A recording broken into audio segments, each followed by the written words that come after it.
Well, hello everybody. It's week 7 now since we've been in the state's stay-at-home mandate.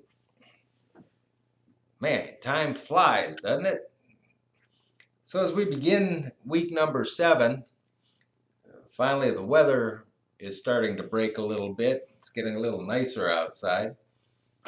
We will be wrapping up our academic year here at school on the 18th. So we have about 2 weeks left before we officially close down lessons for the summer. The teachers will be gathering up their grades and we'll be putting together the final report card for everybody shortly thereafter. So I'll let the teachers know to start finalizing the grades.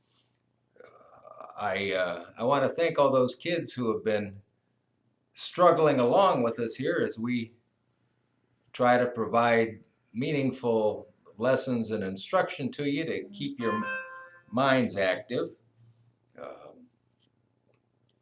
Doing a good job. Thanks so much to the teachers and their hard work. I hope you've all been taking some time to go to our YouTube channel and you just search for the IAY School, click on the school, and then click on the videos. You can search by grade level, or if you have a specific keyword you might want to type in math, it'll bring up all the math videos. We're on our second chapter book now. For those of you that have been either following along by assignment or just listening to this story for entertainment, the best school year ever. It's a really funny story. It's all about the misadventures of a local family known as the Herdmans. The school year starts out, and the teacher's assignment is that everybody has to find some compliment about their classmates. And I suspect as we get to the end of this book, we'll actually witness some of those compliments as we've listened to this story develop. We're on chapter 8 already. Well, there's only 2 chapters left, but you can catch up on this story if you want to follow along.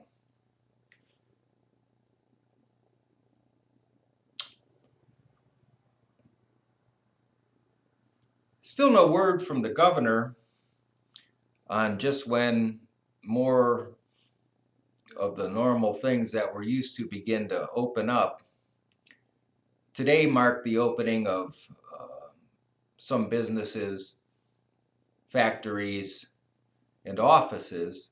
And then around the middle of the month, I believe it's the 12th, they're going to look at opening up even more businesses.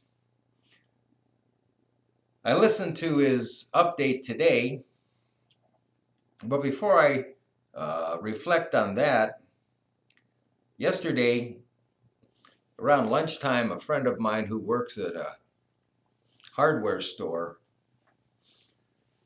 called me and just about frantic and in tears. You know, what's wrong? What's wrong? And she went on and on about how impolite people were being. It was a nice sunny day yesterday. Temperature was nice and warm, so I guess a lot of people flocked to the hardware store. As a matter of fact, she said it was so overcrowded that people were bumping into each other. Hardly anyone was wearing a mask. And no one was certainly adhering to any social distancing. And she was scared half to death because being an essential worker, you know, the only protection she has is the protection out of the respect that other people have. And she didn't feel very safe yesterday. And I don't say as I blame her. I was out for a bit here at the school, and I was amazed at how much traffic was out on the road. And it was a nice day. I figured there'd be traffic, but it just didn't seem to me like it was any other day of the year. There was a lot of traffic out, a lot of people out and about. So as I listened to the governor today and to Dr. Acton, they really want to open more resources and services and help us slowly get back to normal. But one of the questions that came from one of the reporters was reflecting on some events that had happened in their city yesterday, very similar to the state of affairs that my friend related to me in her workplace. That for some reason people just stopped worrying about this virus and just went out and just started going about their business without much concern that we're still living amongst this virus. I like Dr. Acton's answer. She said that people need to learn about this virus, to learn what it is, and there's certainly tons of information about it. It's kind of a scary thing to be going through this. Now, at my age, this is not the first pandemic that I've lived through.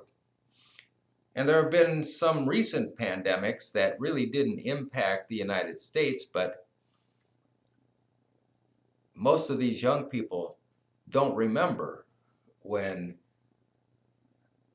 measles and mumps and scarlet fever, and polio.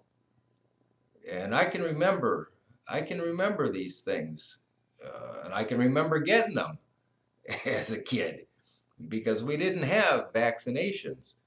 The only vaccination we had was for tuberculosis, and until they came out with the Salt vaccine for polio, we all lived in fear because there wasn't social distancing, there wasn't anything that people knew they could do to reduce the spread of it. And so a lot of people became sick. This virus is, it commands our respect. And all you got to do is look at the numbers to imagine that it can be so prolific, move so quickly. And as we begin to think about having more freedom to move about, I don't understand why people suddenly abandon all of the practices that have helped keep this virus from running totally out of control. I don't know why it's difficult to wear a mask. Why that's such an issue. It's a simple thing, even a bandana, anything that helps stop the transmission from one person to another and restricts that possibility. The social distancing, and this is hard. It's hard to change how we do things. Just yesterday, without even thinking, I shook somebody's hand. And then immediately my brain clicked in and said, oh, I just touched another human being. I need to go wash myself. And I did. But, it's so changing how we have to think, and it's so kind of alien to our normal way of life to feel so restricted. But at the same time, I've read enough about this virus And I understand enough about it to realize that it's going to kill a whole lot of people if we don't respect it. So, as the right thing to do, we should be more socially conscious about how we do interact, where we go, what we do, uh, not to disrespect these essential workers that are out there literally in the path of danger every minute that they're working. And have some respect, wear your mask, uh, and practice that social distancing. How this is all going to end, there's been some breakthroughs with some of the antiviral research that's going on. They're looking much harder at some of the treatments that will probably become standard practice in fighting this virus. But it's not going to just go away because the sun came out and we're all antsy to get out and play. So still thinking about what position the state's going to take in the fall. We get to August, the virus is still going to be here. And how we open the school, how we run the school, what kind of steps we'll be taking in preparation to be as safe as possible while operating the school, understanding that young people are much hardier, and most of our staff here, uh, we would not probably fare real well if we caught the virus.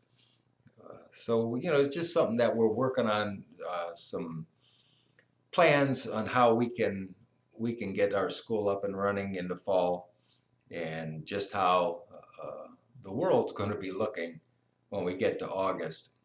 But meanwhile, we still got a whole lot of summer ahead of us before those plans are set into motion. But if you've got children, and those children will be attending our school, you might want to practice what it would be like to wear masks, because that's likely what part of the scenario is going to be, is that we will have to figure out a way to minimize any exposure. So if your kids have a mask or have some favorite theme for masks, maybe you can put that together and let them practice what it's like to have to wear that for a while. And it's probably a good practice, even if they're out with you at the store, to help protect themselves. Anyhow, that's my update. I know I went on and on about that, mostly because, nobody knows just how this is all going to shake out. And so it's always on the forefront of our mind. Plus, it clearly is something that I have to be thinking about as the administrator running this school. Week 7. Here we go. Most of our academics are winding down now. We're just about through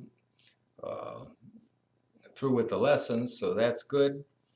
We'll be able to wrap this up here pretty soon. I hope everyone is enjoying Ramadan as much as you can, considering the pandemic. And I'm not quite sure how Eid's going to work out this year, but I imagine y'all are giving that some kind of thoughts. But either way, my message to you is to stay safe. Take care of yourselves, help those less fortunate, be kind, and we'll see you again next week.